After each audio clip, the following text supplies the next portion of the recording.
Bonjour à tous, aujourd'hui je vais vous faire voir comment on démonte la transmission et l'embrayage d'un GP800 avec les outils EasyBoost. Voilà, ces outils comme ceux-ci qui m'ont été livrés.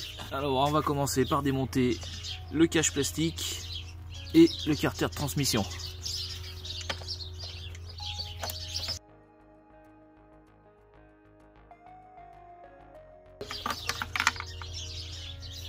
Une, deux, trois, quatre.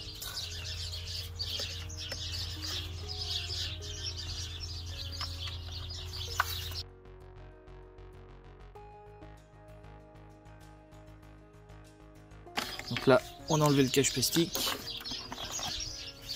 Hop. Il va falloir démonter le tour du carter et cet écrou là. Pour démonter l'écrou de serrage de l'axe de l'embrayage, le principe c'est de bloquer orientation l'axe avec une clé de 13, avec une clé de 27, desserrer l'écrou.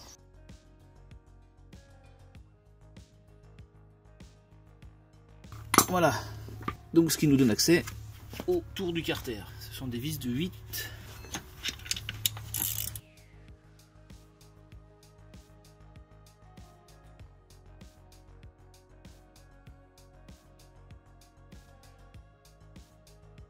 Ça va être plus pratique de démonter ça.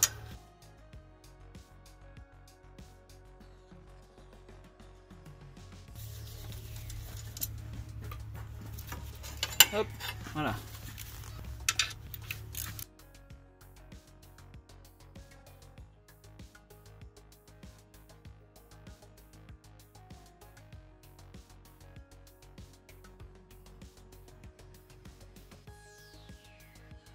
Alors maintenant il faut faire un peu le forcing pour enlever le cache.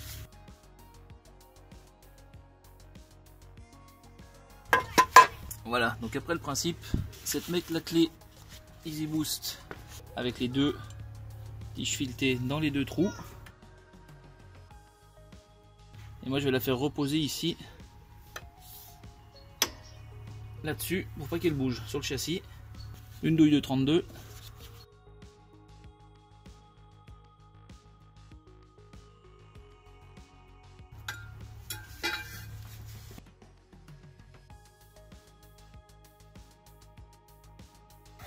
Ça vient tout seul. Donc c'est d'abord dévisser le variateur pour pouvoir dégager la courroie et ensuite accéder à l'embrayage qui nous intéresse. Voilà. Hop, faut bien faire attention que derrière, pas perdre l'axe. Vérifier les galets. On enlève la courroie, l'embrayage. Et voici. Bon, nous voici, embrayage démonté. Donc ça va se passer en deux phases. La première phase, ça va être le maintien en compression de l'embrayage pour le desserrage de l'écrou d'un petit quart de tour. La suite qui va être le desserrage de l'écrou, le maintien en compression, puis la décompression des deux parties pour pouvoir démonter l'embrayage en décomprimant leur sorte poussée en toute sécurité. Les outils, les voici, hein, ceux qu'on va utiliser. On met l'axe avec la rondelle dans le trou et on met aussi les boulons sur les 5 trous qu'il y a sur la périphérie de la clé. Ces boulons vont nous servir à rentrer à l'intérieur des ailettes derrière, comme ceci, et maintenir en rotation cette partie-là quand on va démonter, quand on va desserrer l'écrou de l'autre côté. On la met comme ceci. Voilà, on passe l'axe à l'intérieur de l'embrayage. Hop, on bascule l'embrayage comme ceci. Et on va venir par-dessus mettre la clé qui a l'empreinte de l'écrou sur l'écrou. Donc en fait, il faut bien mettre dans le sens du desserrage. Donc le sens de desserrage, c'est comme ceci. Donc il va falloir qu'on la mette comme ça. Comme ça, on pourra appuyer ça sur la table, taper sur l'autre clé pour pouvoir desserrer l'écrou. Pour maintenir tout ça, on va mettre ça. Donc la grosse rondelle et l'écrou. Donc il faut qu'on le desserre d'un quart de tour. Donc je vais un peu décaler la clé. On le serre juste à la main, il n'y a pas besoin de le serrer à la clé. Donc voilà ce que ça donne. On vérifie bien de l'autre côté que les boulons soient bien à l'intérieur des ailettes pour le maintenir en rotation. Hop, je fais un petit coussin pour amortir. Alors je vais pas trouver mon marteau, mais bon, je vais taper avec une clé à molette le dessus. Et on va pouvoir taper sur la clé pour desserrer d'un quart de tour l'écrou. Voilà. Hop. Voilà. On a fait notre quart de tour. Donc on peut remettre l'embrayage dans ce sens-là et desserrer l'écrou. Et on va passer maintenant à la phase de décompression du ressort de poussée. On met la tige filetée seule ici, donc de ce côté de l'embrayage, donc voilà, comme ceci. Sur les fentes ici, on va mettre ces boulons là.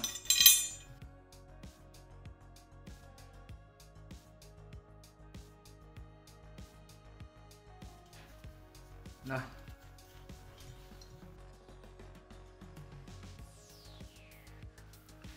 Donc il faut les mettre à l'extérieur, hein, comme ceci. Et leur mettre un petit coup de clé. Voilà.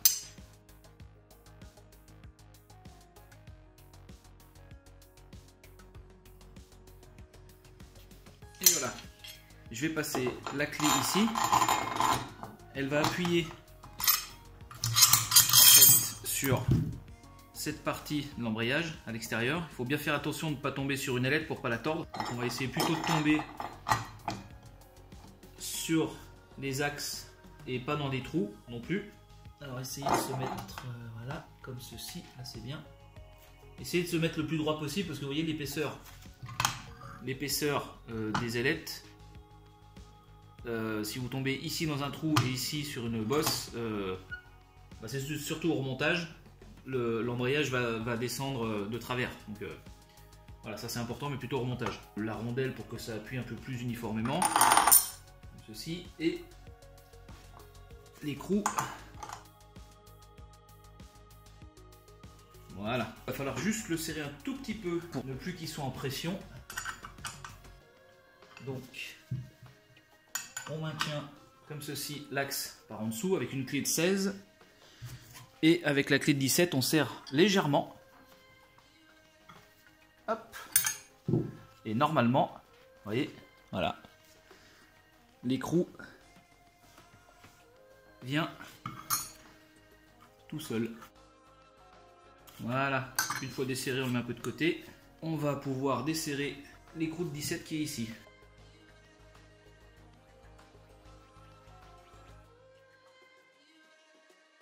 Et voilà. Hop, termine à la main. L'écrou et l'embrayage avec le ressort de poussée et le guide.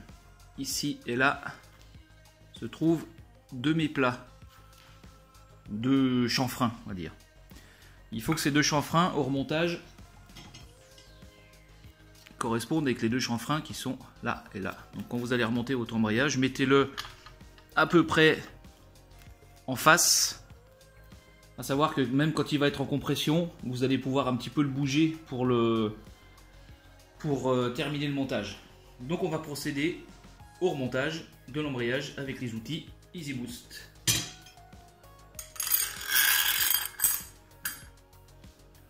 Voilà. On remet l'embrayage par-dessus. Mettre l'écrou. Hop, on place l'écrou. Et ensuite on met la clé.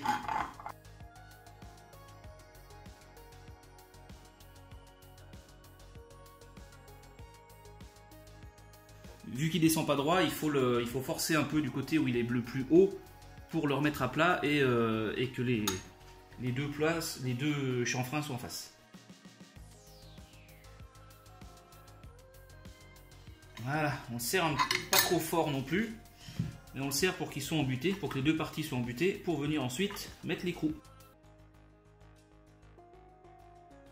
L'écrou ici est mis, tout va bien, donc on peut desserrer l'ensemble.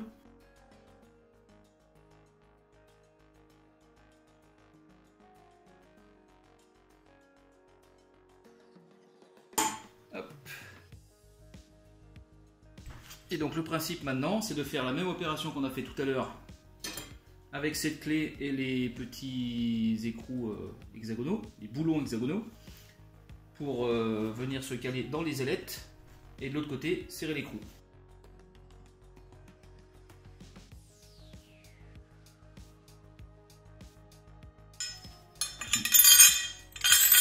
Plutôt le passer comme ceci.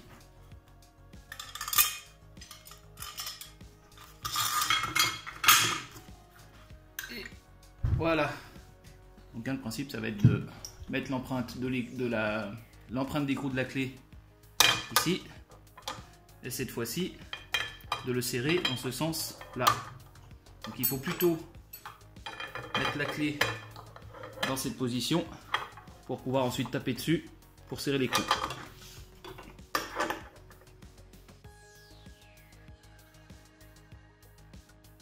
Voilà. Donc il n'y a pas besoin de serrer fort, hein. Un petit peu à la main. Le but ici étant juste de serrer l'écrou. Donc on va taper 2-3 petits coups sur la clé pour venir serrer l'écrou. Et là vous voyez, hop, là je peux le serrer à la main. Donc je vais devoir la repositionner.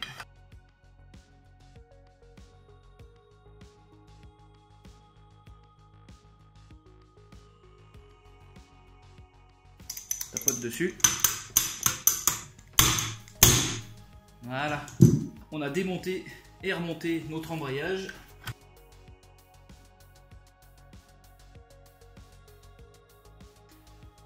Alors une petite chose avant de passer sur le scooter. Quand on va devoir serrer le variateur sur le scooter, la courroie ici sera tout en haut. Donc elle sera en tension. Elle viendra nous embêter lors du serrage du variateur. Donc il va falloir se faire un petit coin en bois que vous allez au marteau enfoncer à l'intérieur pour pouvoir comprimer le ressort et écarter la joue mobile et rentrer votre courroie de, allez, on va dire 1 cm. 1 cm c'est suffisant.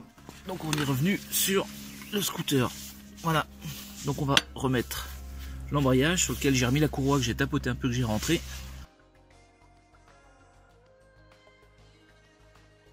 Le variateur.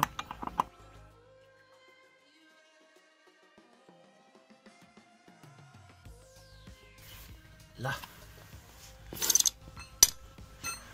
Donc, le principe va être le même. On va bloquer le variateur en rotation, la clé de 32 et serrer au couple de 260 Nm. Voilà. La courroie est libre. Hein, elle n'entrave pas elle n'a pas entravé le serrage. Il ne nous restera plus qu'à monter le cache par-dessus, serrer l'écrou ici. Donc je bloque en rotation la clé de 27. Je mets ma clé autour de l'axe, clé de 13. Je suis bien à 155 Nm. Hop. Et voilà. On en a terminé.